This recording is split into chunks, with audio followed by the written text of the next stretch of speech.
بسم الله الرحمن الرحيم. السلام عليكم رجال. بسم الله الرحمن الرحيم والصلاة والسلام على سيدنا محمد وعلى آله وأصحابه أجمعين. Again, in order to understand the verses in Surah Al-Baqarah that start with addressing the children of Israel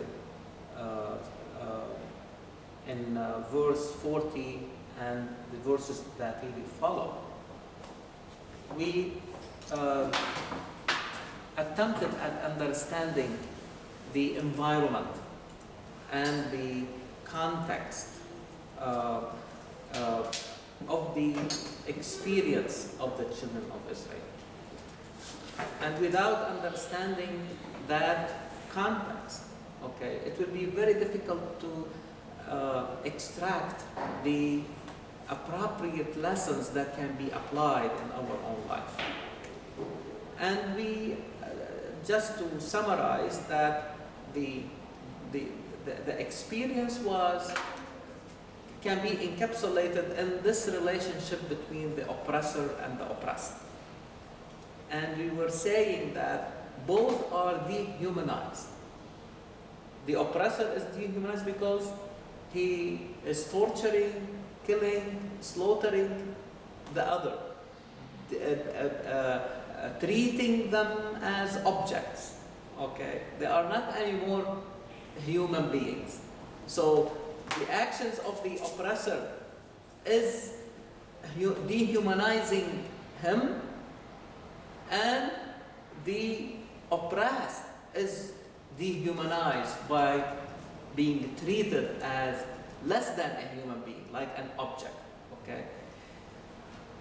And that relationship of oppressor and the oppressed can be seen in slavery, in servitude, in occupation, in dictatorship. Okay, believe me, all of them have this common, denominator, that the relation becomes that of an oppressor versus the oppressed. And the solution, or any solution that we think will be helping and appropriate, should include both at the same time, because the solution lies in restoring the humanity of both. Many times we concentrate on the oppressed, but really the oppressed, the oppressor also is diseased, has a big disease. The oppressed is doubly diseased. Why?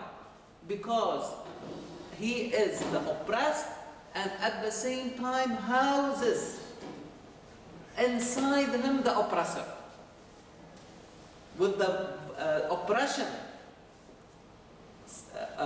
that he has been subjected to or applied on the oppressed. The violence, these will leave in the oppressed these traces of oppression and violence. So once the oppressed is removed, there is a tendency for the oppressed to start acting as the oppressor. You see, the transgressed start acting as the transgressor. How we can really treat. This is why we said that releasing these children of Israel from the bondage of slavery was really the easiest, from the grip of the Pharaoh, was the easiest part of the solution. The greater job on Musa and Harun, how to really, and probably the messenger or the prophets that followed them, okay, how to restore the humanity of the people who were oppressed and enslaved, okay, and not to behave as the oppressors, okay. What I want to add today is that also the oppressed was suffering from conquest. Their souls have been conquered in different ways, in different forms. The conquest may take the form of divide and rule. And that really is very important, because we will see it happening after they were freed from the bondage of slavery. Where do we see that? When the Samiri lured them to worship the calf. So in other words, he basically is dividing them. Knowingly or unknowingly, but they will be divided, those who worship Allah subhanahu wa ta'ala and those who will worship the calf. No question about it. That is the agenda at the end of the day. You see the divide and rule.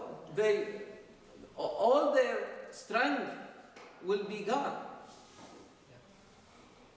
The second form is manipulation. And the Pharaoh was very, experienced in manipulation. Directly through him or through the magicians.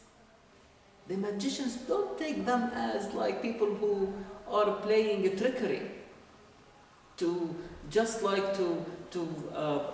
entertain the people in Egypt.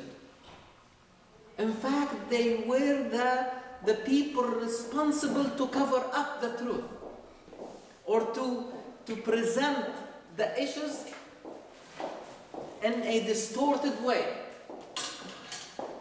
In other words, manipulation really means do not think. Let me think for you. This is how you need to see things. You have to see things through me. And Quran said it very clearly and explicitly. For the Pharaoh used to say, "Ma urikum illa ma ara." I am showing you only things how I see them. What does that really mean? Don't think. Is that right? I have done the thinking for you. Okay? You are my objects, you are my subjects, whatever. Okay? Just follow me.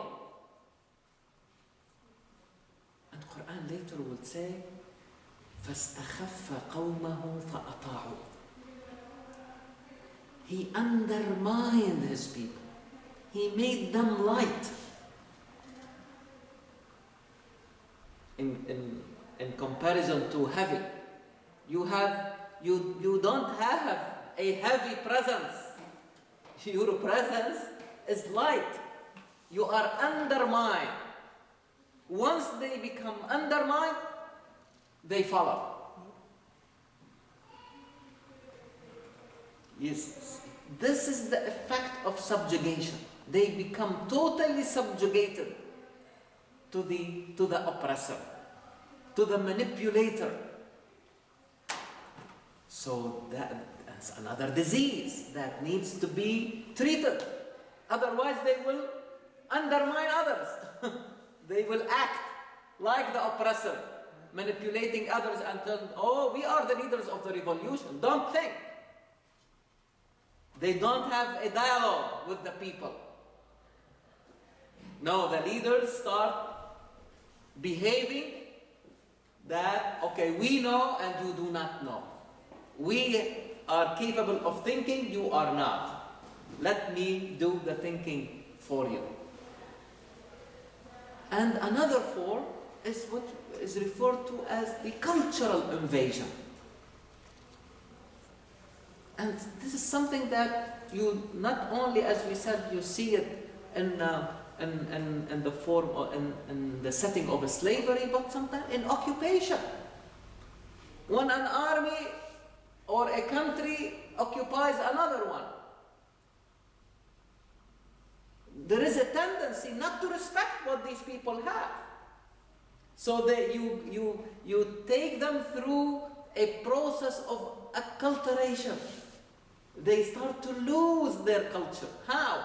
By following the culture of the conqueror. The way they eat, the way they dress, the way they treat their visitors, the way they celebrate their festivities are gone. Now they have to. Ibn Khaldun, rahimahullah, wrote a chapter about that. And he entitled it that the conquered, the defeated, follows the victorious or the conqueror in everything.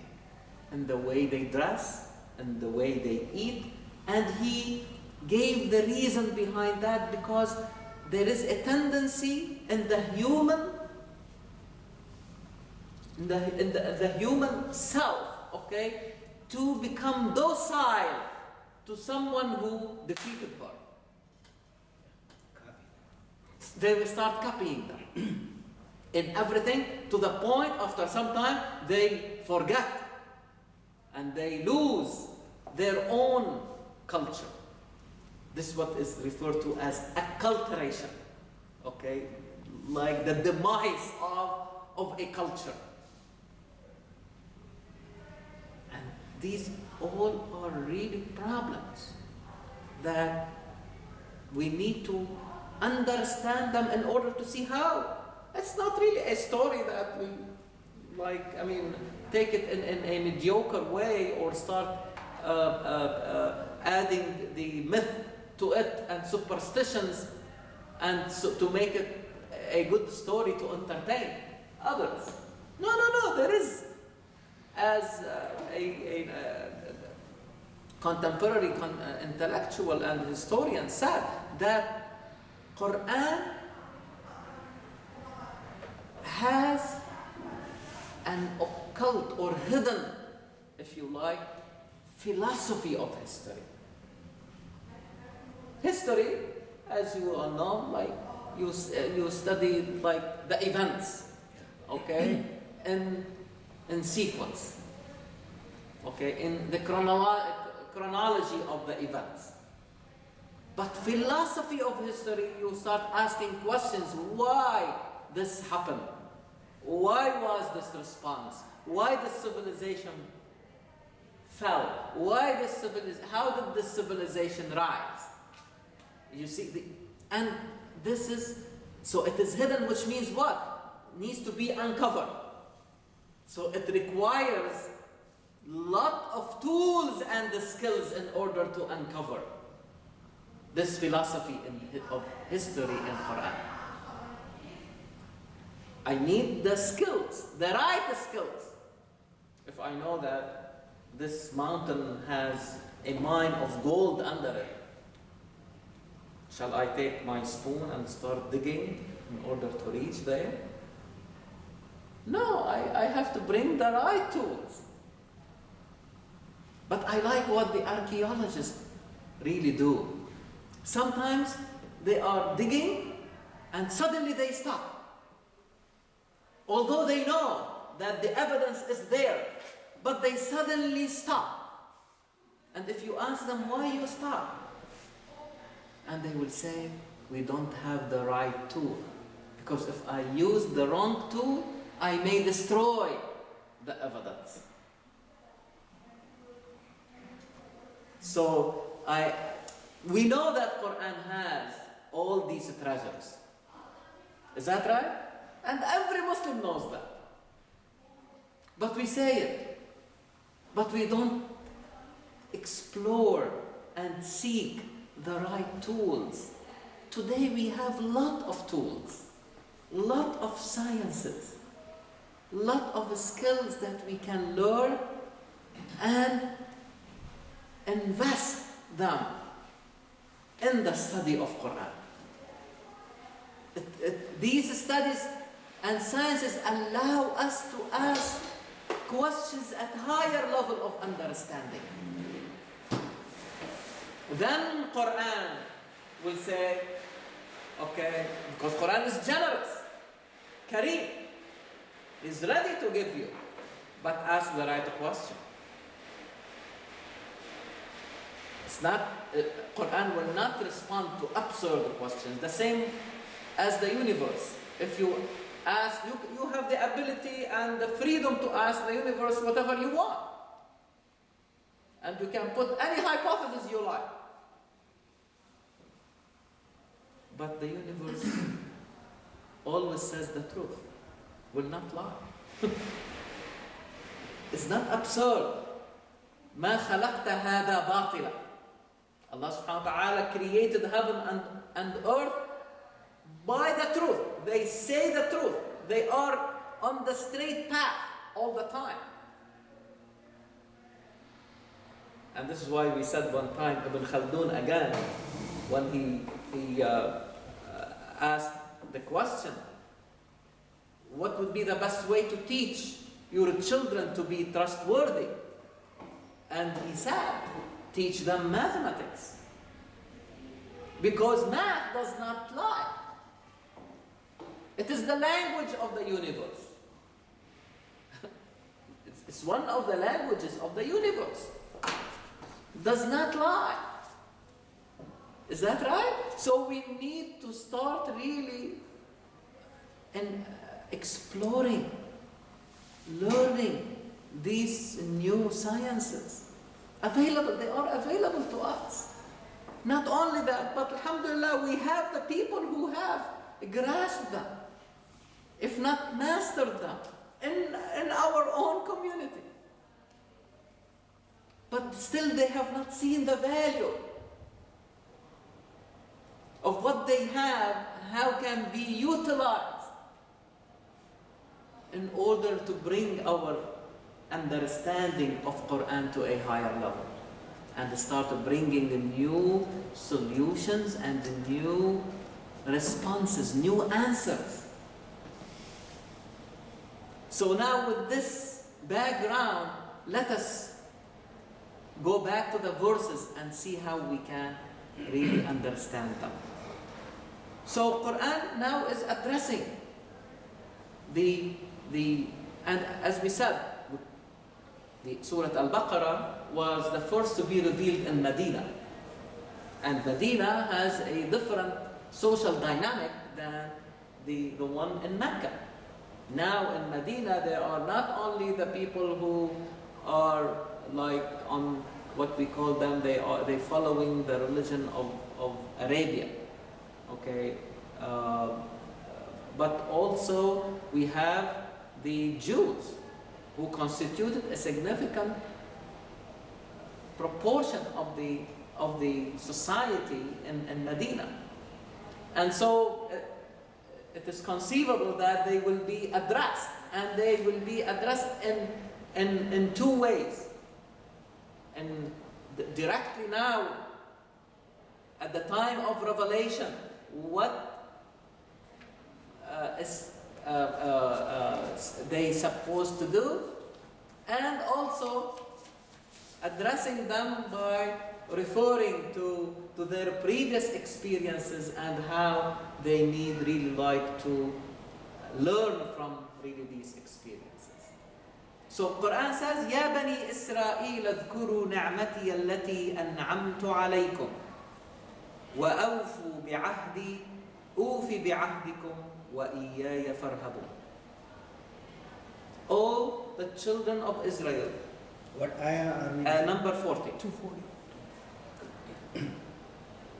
Remember all the bounties of Allah subhanahu wa ta'ala, or that Allah subhanahu wa ta'ala has bestowed on you. And really the biggest really bounty is to have a reference of meaning, a reference for guidance, a reference for the direction in this life, in the form of the revelation that Musa alayhi salam received in the form of Torah. Is that right? And Allah subhanahu wa ta'ala has made them a partner in a contract, in a pact. This by itself is liberating. You see, because the most important thing for the oppressed, as we said, being dehumanized, how to restore their humanity? By making them autonomous. Again, that you are beings for yourselves, not beings for others. Being for yourself versus being for the other. Okay, no. This is the time when you are making someone a partner in a contract. You are basically putting that individual on an equal footing. Imagine that Allah subhanahu wa ta'ala is making them a partner in that contract. And Allah subhanahu wa ta'ala is saying, if you keep that promise, I will keep my promise. This is really any contract. If you respect it, I will respect it. If I respect it, you respect it. So Quran is saying, I am not asking you much. I'm asking you just to keep that promise. Respect that contract. Respect that pact.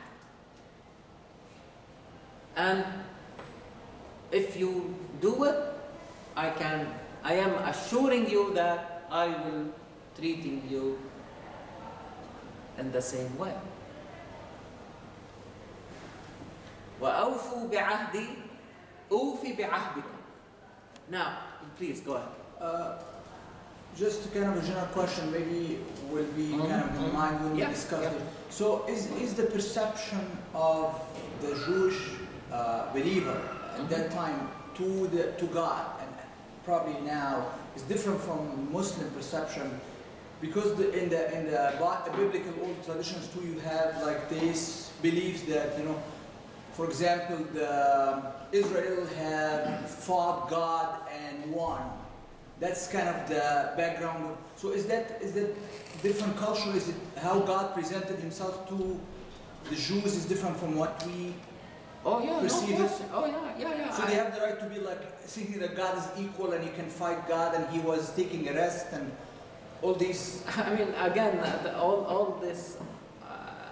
I mean,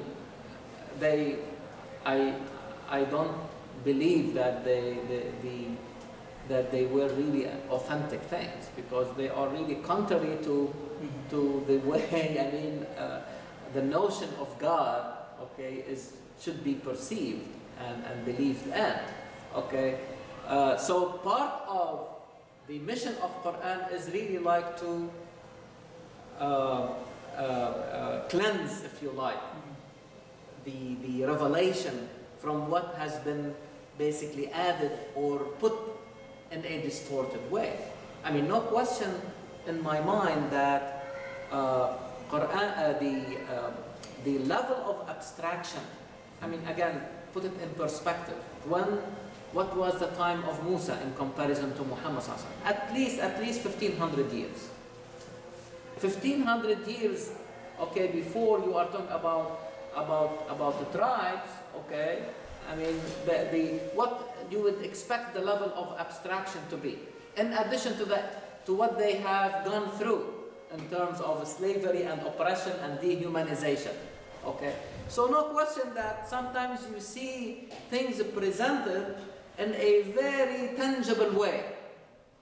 God talked to Musa alayhi salam and saw him through or heard him from behind the bush or something like that, which is, I mean, acceptable if I put it in that context, because the level of abstraction is very low.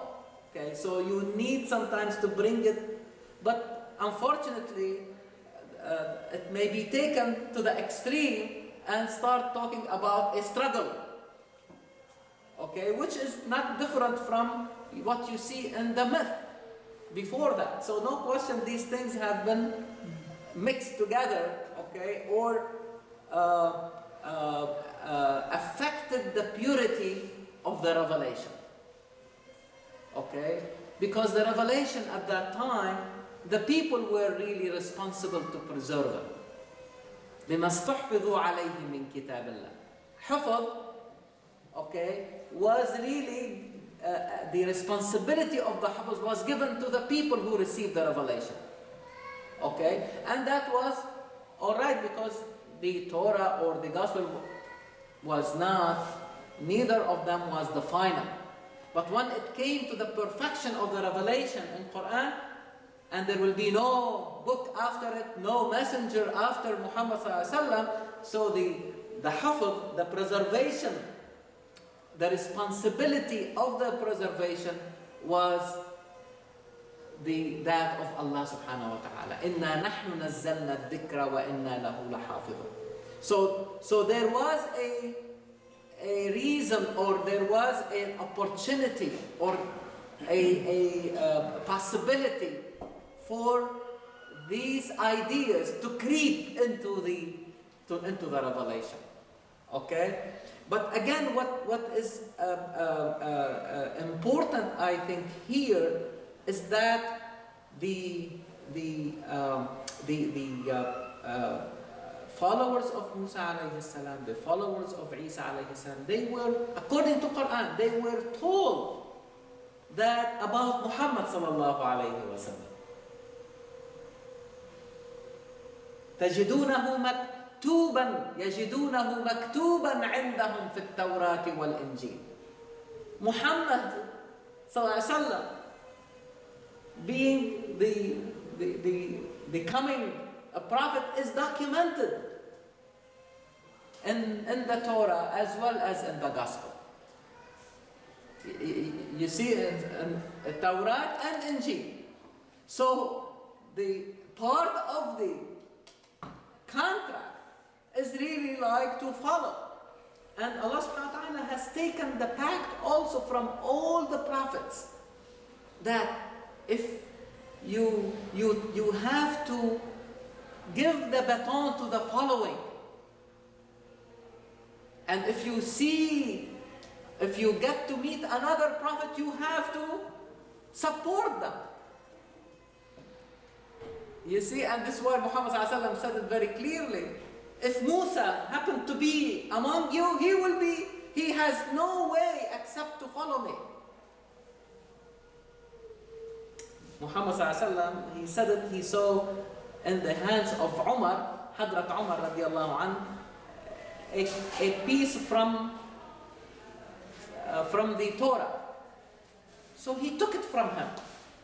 That this is not the time of the Torah. This is the time for Quran. You see, it's very symbolic that if even because Muhammad sallallahu alaihi wasallam is not coming here like to rapture, as a rapture from the previous prophets, but this is really the new phase, the new era in the project of a prophecy. And so part of accepting or keeping up the promise and respecting the pact or the contract is basically to follow and to support, not only to follow but to support. And in fact, the history tells us that the Jews before the message were anticipating a prophet, but they wanted that prophet to be from their own progeny. When they saw that Muhammad is the prophet, they did not accept it. So they were anticipating, they know, okay, but they wanted on their own image, if you like, or the way they wanted it. But this is not really up to anybody. It's basically up to the one who is revealing the guidance, Allah subhanahu wa ta'ala. So again here you can see why the conflict and why the address to the children of Israel, and in particular those who were really living at the time of the revelation in Medina with Muhammad sallallahu alaihi wasallam. So, Ya Bani Israel, this is the best bounty that you have in guidance, and the guidance continues. Read the following verse. وَآمِنُوا بِمَا أَنزَلْتُ مُصَدِّقًا لِمَا مَعَكُمْ. Believe in what I revealed that is endorsing what you have received before, or what you already have. What do they have? They have the Torah. Quran is not coming like to say, I am against the Torah, but I am endorsing the Torah, but now bringing you to the next level that is compatible with the new era. The challenges of this new era, even the revelation that you have is not capable of meeting them. You see, even the revelation may reach the plateau. It worked for 1,000 years for the followers of Musa, and 500 years the gospel worked for the Christians. And Quran is not saying that I am against them. No, I am endorsing them. But I am not staying there, because now we are living in new time with the new challenges, with the new questions. Let me give you an example. Isa alayhi salam also endorsed the Torah, and he knew it. وَيُعَلِّمُهُ التَّوْرَاةَ وَالْإِنْجِيلَ. Allah subhanahu wa ta'ala taught him the Torah and the Injil. So if the question was that there were some mistakes or something wrong, Isa alayhi salam could have made the changes, and that's it. Why then the gospel? What is the need for Injil if Isa alayhi salam knows the Torah? And if there were some misunderstanding or some distortions, he would have adjusted everything. But again, the idea is not only adjusting, because really when you endorse, you are adjusting already. But this is not enough. So Isa is a very good model to understand this process. He would say to Bani Israel, to the children of Israel, وَلِأُحِلَّ لَكُمْ بَعْضَ الَّذِي حُرِّمَ عَلَيْكُمْ. There were things that were haram, prohibited. I will make them permissible. So there is a change, because it is a different time. It's not really a play here or a game. You see, the dynamics have totally changed. The revelation was capable of meeting the challenges over all these years, but that is that. There is a need for a new one. So Isa will, as I said, he will make changes. He will bring the understanding on a higher level. Not only that, but he will also foretell about the coming of Muhammad sallallahu alayhi wa sallam, because he is in the middle. He is endorsing Musa, okay, مصدقا لما بين يدي من التوراة ومبشرا برسول يأتي من بعد اسمه أحمد. You see, so he is endorsing Musa before him, But I am not the final one. I am foretelling you about another prophet, a messenger. مبشرا برسول يأتي من بعدي, coming after me. اسمه أحمد. His name is Ahmad. It's very beautiful here. Why Quran did not say Muhammad? And he said Ahmad. Because Ahmad,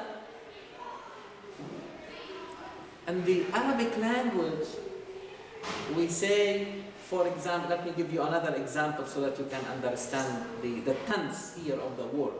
Okay? You say good, better. Is that right? In Arabic, we say afdal or ahsan. Listen to the tense. Ahsan, Ahmad, afdal, aqwam. Do you hear the tense? Ahsan, better.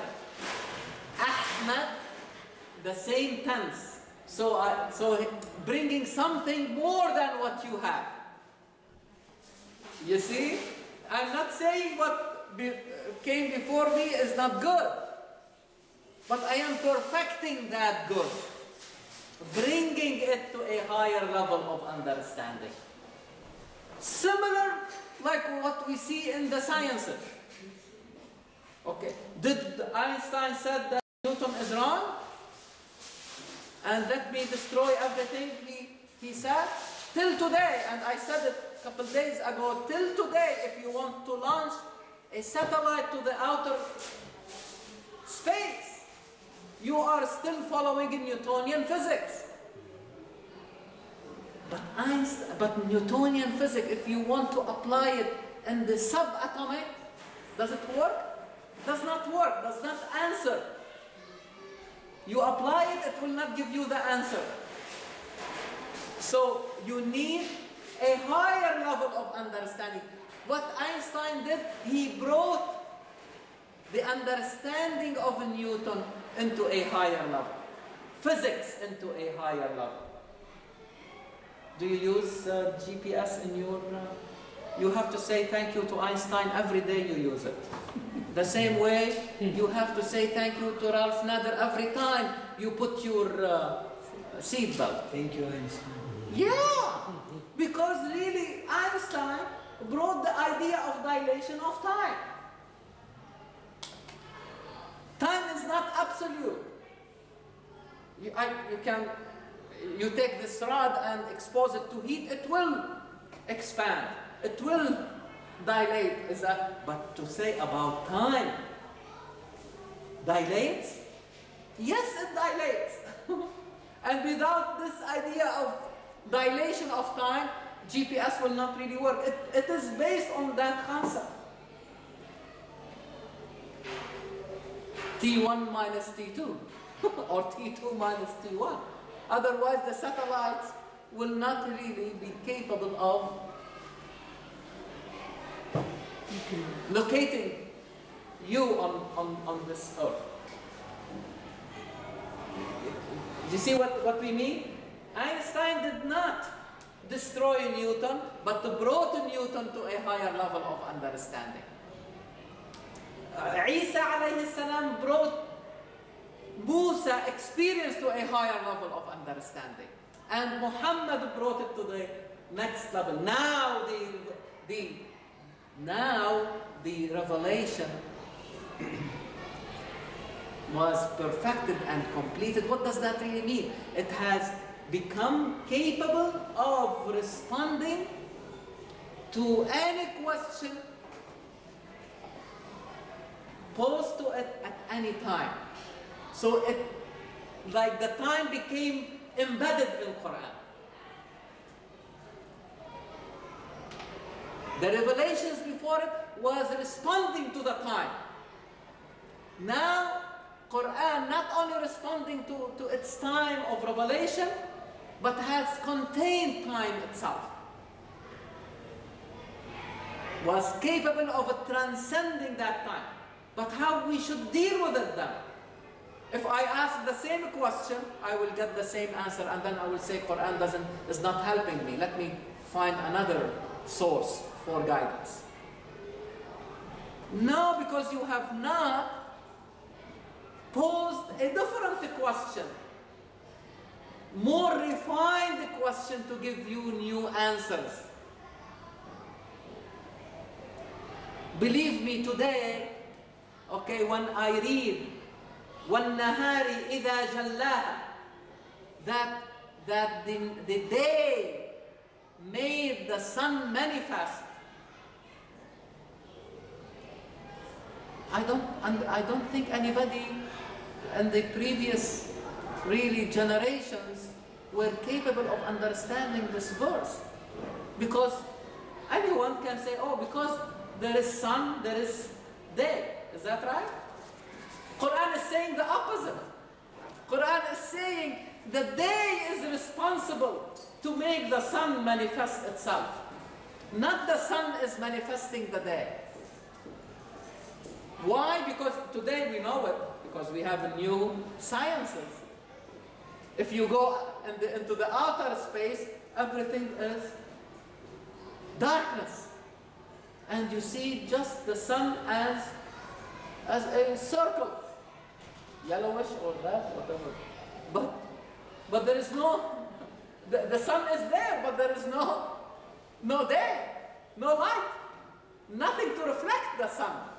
So Allah created the nahar, the day, to manifest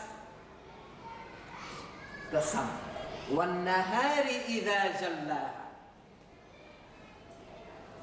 Just to give you just an example of how, unless you have all these new sciences being utilized, okay, we will stay at the same level. I don't want them to explain to me, but they will help me to pose a question, a higher question to Quran. And Quran will answer it. He will say, وَهُوَ الَّذِي خَلَقَ اللَّيْلَ وَالنَّهَارِ. Allah created day and night, not the sun. He created the day to manifest the sun. Now I can understand it. Because now I pose a higher question to Quran. Is the Nahar different? Yes, it is a different creation. According to Quran, وَهُوَ الَّذِي خَلَقَ اللَّيْلَ وَالنَّهَارِ. He has created day and night. So, وَآمِنُوا بِمَا أَنزَلْتُ مُصَدِّقًا لِمَا مَعَكُمْ وَلَا تَكُونُوا أَوَّلَ كَافِرٍ بِهِ. Don't be the first to cover the truth of this new book. Quran. Kafir. Cover the truth. Covering up the truth. Denying the truth. But really, as we have said before, that kufr, denial of a truth, okay, is really the way to stop the journey. As if Quran is saying if you cover the truth of Quran, as if you have stopped from moving. You became enslaved again of what you have in your own hands. So you need to continue the journey. Kufr, believe me, is really like a closed road. You move, and you stop. Quran is saying, don't stop the journey. The journey has to continue. It continued through Isa and the other messengers and the prophets, and now it should really continue through Muhammad sallallahu alayhi wa sallam in order to reach its perfection. وَآمِنُوا بِمَا أَنزَلْتُ مُصَدِّقًا لِمَا مَعَكُمْ وَلَا تَكُونُوا أَوَّلَ كَافِرٍ بِهِ وَلَا تَشْتَرُوا بِآيَاتِي ثَمَنًا قَلِيلًا. Don't sell yourself to the devil. Don't sell your soul you see, remember that what we were saying about the relationship between the oppressor and the oppressed. The oppressor or the oppressed, as if they have sold their soul. They are beings for others, not for themselves. So don't sell yourself, your soul, and buy it something cheap, ثمنا قليلا. You remember at the beginning of the surah, أولئك الذين اشتروا الضلالة بالهدى. The transaction was in what way? They are selling their soul, their inner core, to get what? Not guidance, but misguidance. Quran is telling them the same thing. Do not fall. وَإِيَّايَ فَاتَّقُونَ. You join how the surah started. ذَلِكَ الْكِتَابُ لَا رَيْبَ فِيهِ هُدًى لِلْمُتَّقِينَ. So you need to join the group, this group of muttaqin. You have to become part of that mission to protect the society from its own ills. And what is really more threatening the society than the disease of kufr or denial or covering up the truth, or the disease of nifaq, which is really this underground movement to destroy the society from within. So Quran is saying, join the believers who are exercising this taqwa. But again, taqwa is really to protect. How to protect the society, how to monitor. As we said before, the same way there are people who are monitoring the weather for us. Is that right? They're telling us if the storm is coming, if it's going to snow, if it's going to rain, if there is a possible tornado or something. What is the idea behind that? Just to add another section really on TV? Or to warn the people so that they can protect themselves really better. And now you can see the difference between those who have these monitoring centers compared to other places where these monitor centers are not there. How many people are dying? Definitely more. You are not protecting them. So we need also monitors at the social level.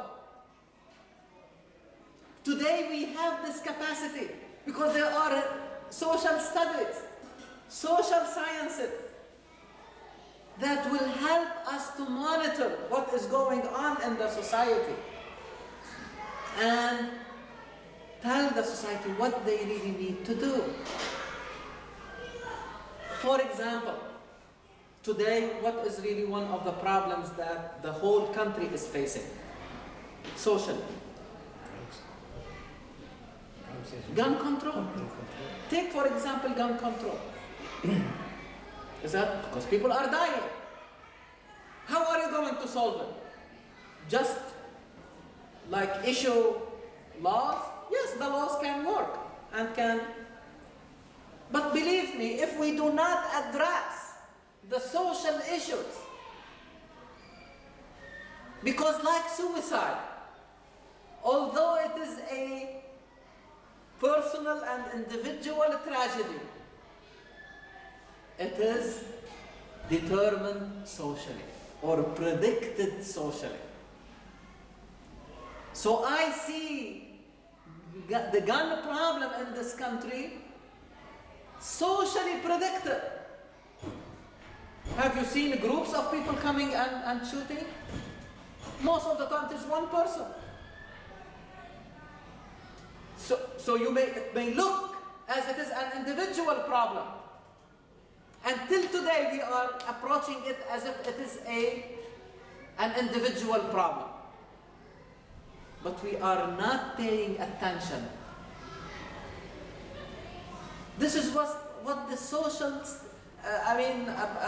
experts have told us many years ago, from the day of Durkheim, when he wrote his book about suicide.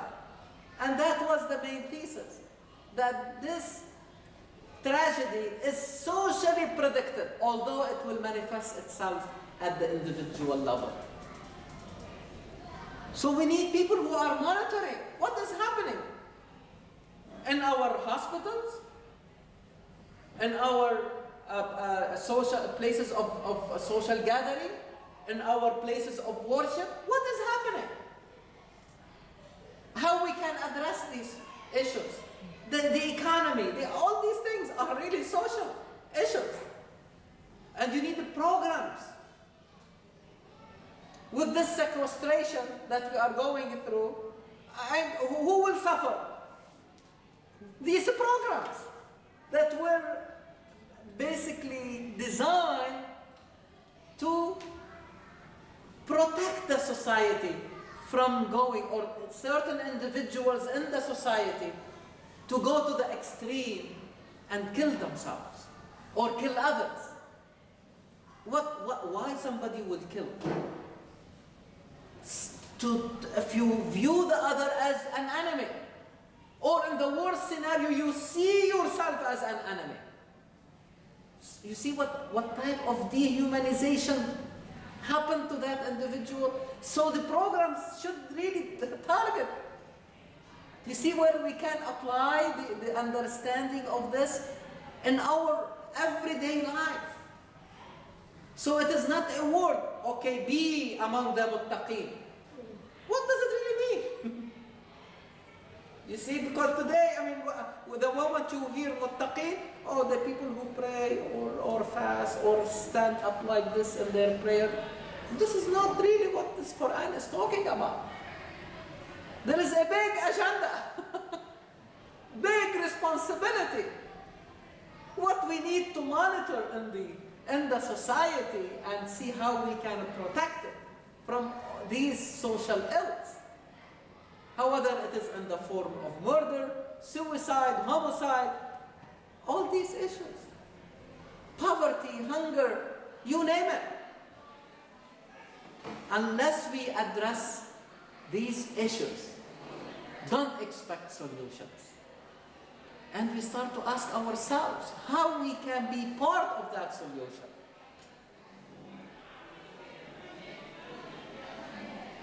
Give you an example that I gave to my students at the university. Many of you remember 1995, who were living in Chicago. In 1995, we were hit by a heat wave. You remember? You remember, Dr. Khan?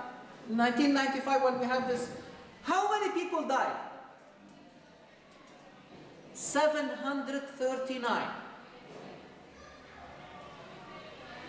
Not long time ago, we had Sandy, Superstorm Sandy. How many people died?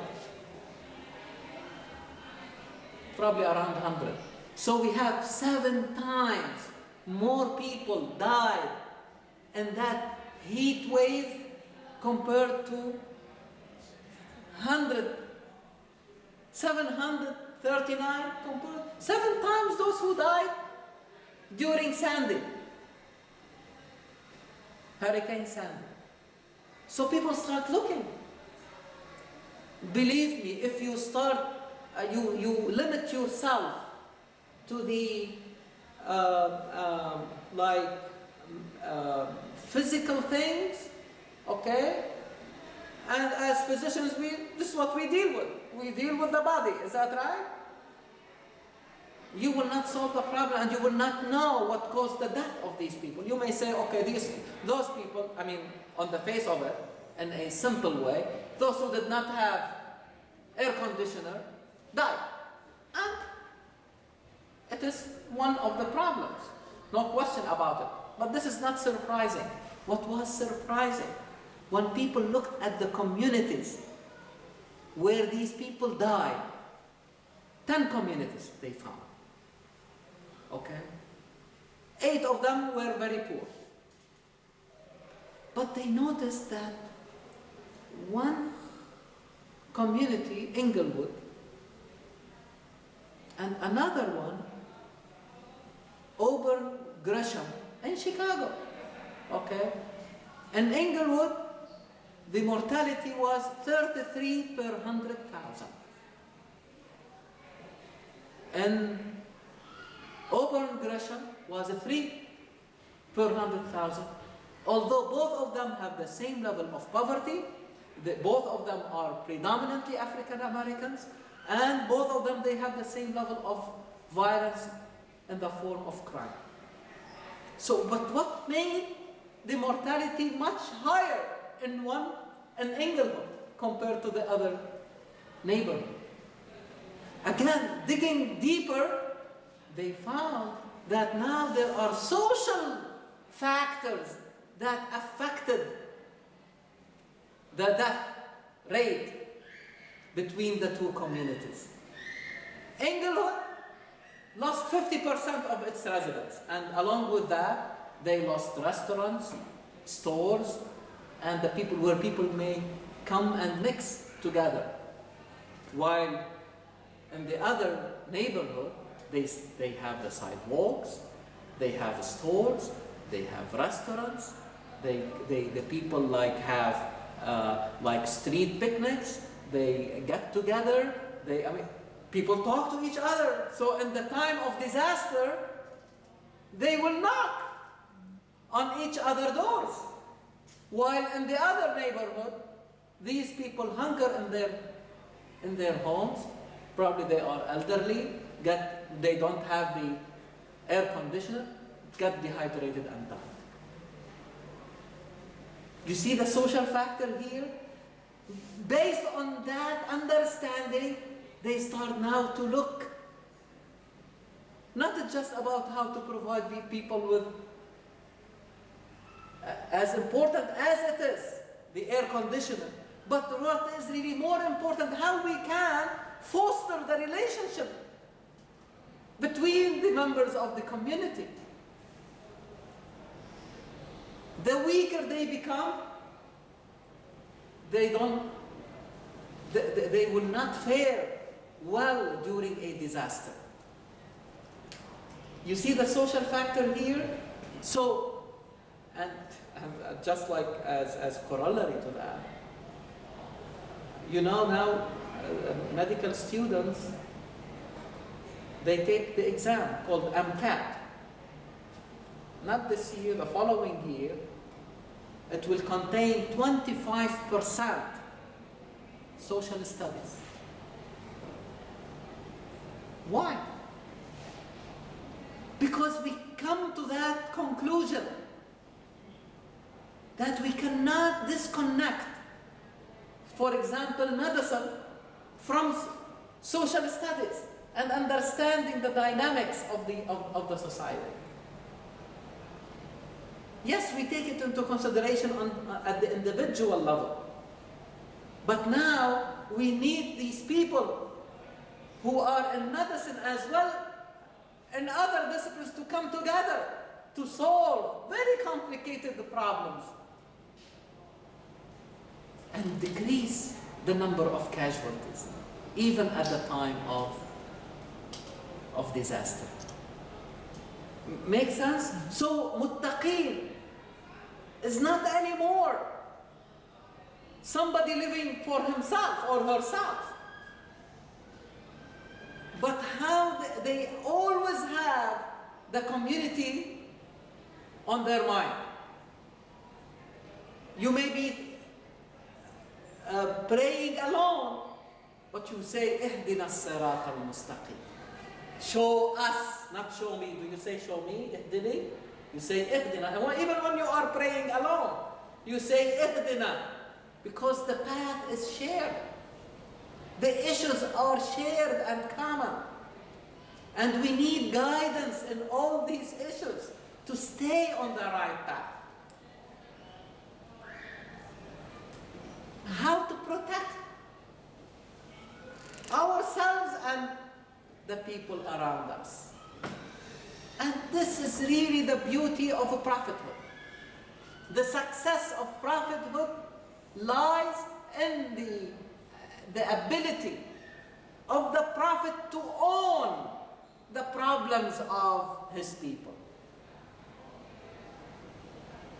Every time you read the Quran, Ya Qawmi, my people, even if that individual was an immigrant, was not born among these people, but still he will say, Ya Qawmi. Not only my brothers, Ikhwanulu, my brothers and sisters. You see, that is the, and I remind you of this story that Iqbal had very interesting comment on it. He narrated it. In the 1600s, there was this Sufi scholar teaching his students about Al-Isra and Al-Mi'raj. When Muhammad sallallahu alaihi wasallam, so he was saying Muhammad sallallahu alaihi wasallam was elevated to Sidrat al-Muntaha, to the highest place possible for a human being. Even angels could not really go there and talk to Allah subhanahu wa ta'ala directly. Okay? So that scholar was saying, if that happened to me, I swear by God I will not come back. Because I have reached what I'm struggling to reach. Iqbal said, this is the difference between the Prophet and the Sufi. The Sufi is thinking about his own salvation. But Muhammad sallallahu alayhi wa sallam is thinking about his people to be saved. So he had to come back and live through the history of humanity to save his people. This is what we need to adopt. This is spirit. And this is what is the whole address. Okay? Do not stop the journey. But in order to continue the journey, you need a new information, new knowledge. Tawrat and Injil are not enough. They are good. If you want to abide by them, that's still good. وَلْيَحْكُمْ أَهْلُ الْإِنْجِيلِ بِمَا أَنزَلَ اللَّهُ فِيهِ. If you want to stop at that, that's okay. But if you really want to continue and solve problems of the day, of this era, you need to transcend. You need to move. Even within Quran, my dear brothers and sisters, this is very important, because I don't want to fall into the same problem of the people before us. The Quran, we need to deal with it, that it is a multitude of readings. Multitude. So sometimes you need to transcend from one reading to the next in order to solve the problem of the day. Another reading was okay for yesterday. How I liberate myself from yesterday. Yesterday I came across a verse of poetry. It says, أنا حر من عبادة أمس. I am free of the worship of yesterday. You say, أتعبدون ما تنحتون? Ibrahim alayhi salam was telling his people, are you worshipping what you have sculptured? So this is the silence of your thought. I am not against sculpturing. I am not against painting. Don't misunderstand me. But do not worship what you painted. Do not worship what you sculptured. Let it be the springboard to move to another creation, to another invention. Let the day liberate you from the yesterday. You see what I mean? Let the second rak'ah liberates you from first rak'ah in your prayer.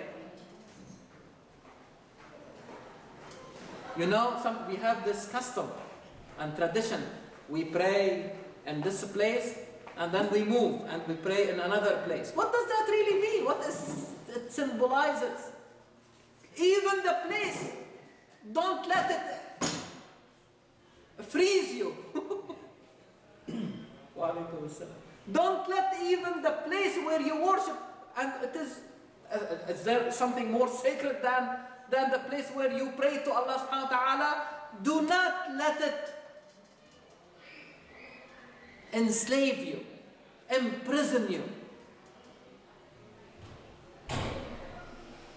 And how you liberate yourself?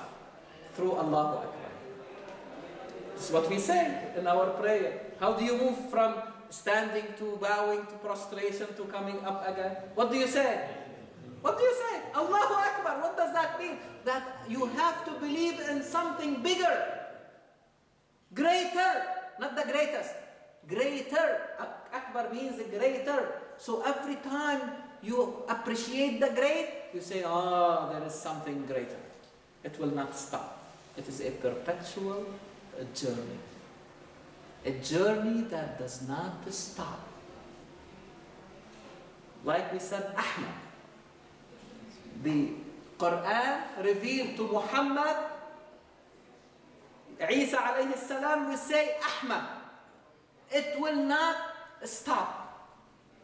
But we have not dealt with it. We have been very static when it comes to our approach to Quran. I just want to limit myself to what has been said before. Claiming that they have more knowledge. No, believe me, they don't have more knowledge. We have more knowledge today. I'm saying it with the pride, okay? And not because, I mean, I'm not saying better. I'm talking in terms of what is available today. Was not available. Not, I'm saying 100 years ago, 50 years ago was not available. What is available to you today, was it available 10 years ago? So we have more. But what are we doing with this more? This is from Allah, not from you. We were saying about Einstein, this is from Allah. If it were not for Allah, how come Einstein will come with all these new ideas that we are really benefiting from them on daily basis?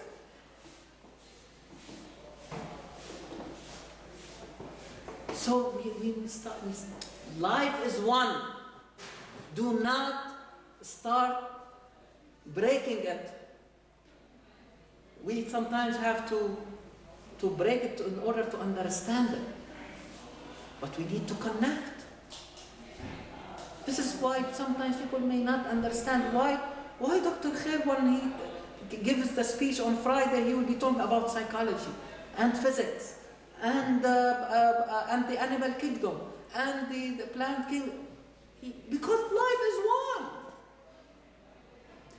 And this is the approach of Quran. Quran will be talking to you about a battle, and then he talks to you about riba. What this has to do with that? You will ask. In the same surah. He's giving you a story and then talks about how to deal with certain social issues. Because life is one. You need to integrate them together in order to help you solve your own problems. You want to say something? No, you said it beautiful. I'm so happy I got this wisdom again. I'm so happy.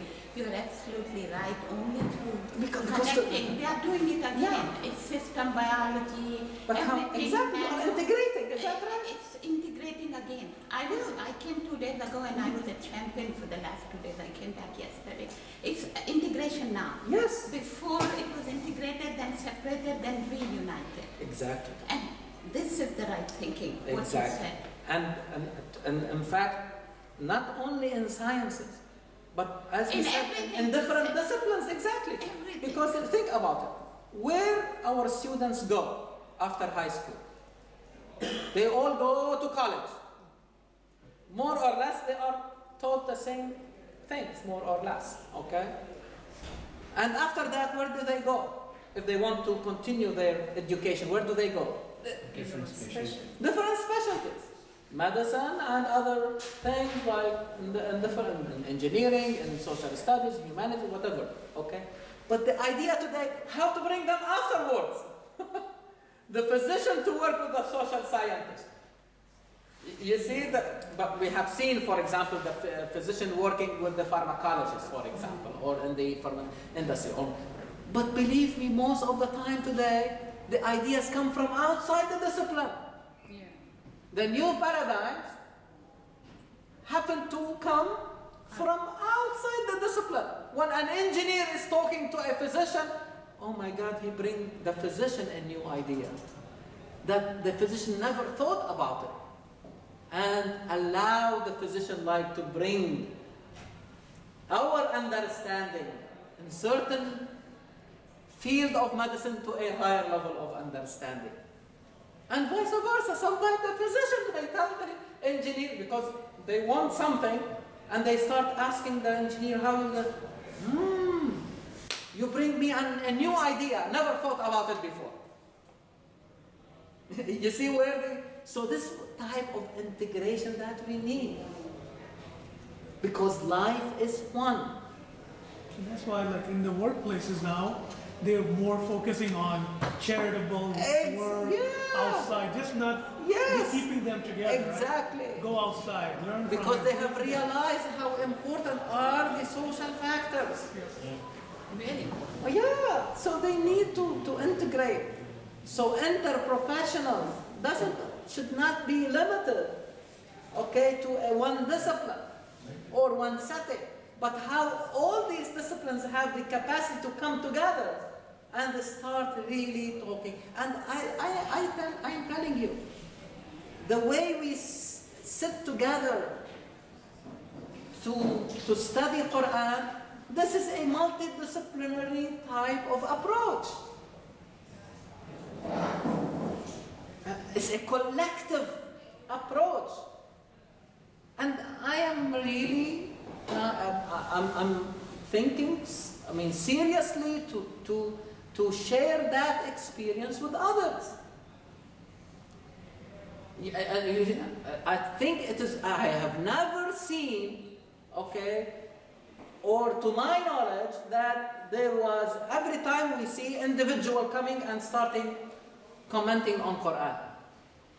How many times we have seen a group of people coming together with different backgrounds, with different experiences, different specialties coming together and reflecting on Quran.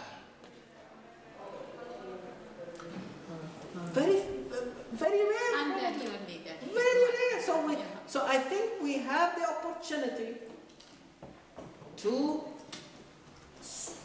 tell others, okay, and share with them this experience. And let us see what the people will think about it. I'm not saying this is the way, but another way. Jazakumullahu khairan. Thank you very much.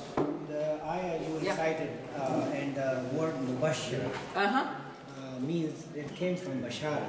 Yes. So it is not Isa alayhi salam was just like, on the meaning of it, telling the people, he was making an announcement. Yes. And the announcement only Good comes tidings, yes. when everything is the truth. And it's already experimented and then they make an announcement. That means Isa alayhi salam somehow knew about Muhammad. Oh, it's a revelation, yeah. For sure, that's why he With announced. the name, he's not saying it just somebody coming, but he will give him a specific name which is compatible with the new era. You see, Ahmad is very compatible, congruent with the new era to bring the understanding of the previous revelations into a higher level. Ahmad, which means better, into a higher level of understanding. Yeah. Overarching, as Quran call it, muhaiminan alayk, which means overarching. Bringing it into a higher level of on a higher horizon. Right. Yes. It's all these selected words. Oh my God, very precise. Yes. Yes. Thank you.